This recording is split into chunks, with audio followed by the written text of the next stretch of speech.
Hi குட்டீஸ், இன்றைக்கி நம்ம என்ன பார்க்க போகிறோன்னா கொடியில் வளரும் காய்கறிகள் என்னென்னு பார்க்கலாமா? வாங்க பார்க்கலாம்.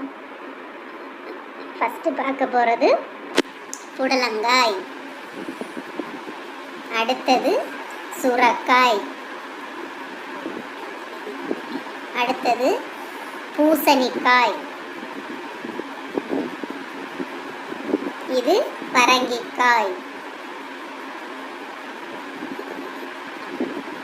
இது பாகற்காய், கோவக்காய்,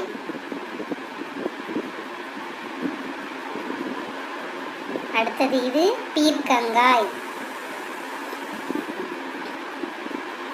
இது அவரைக்காய், இது வெள்ளரிக்காய், கடைசியாக இது சௌ சௌ. நன்றி.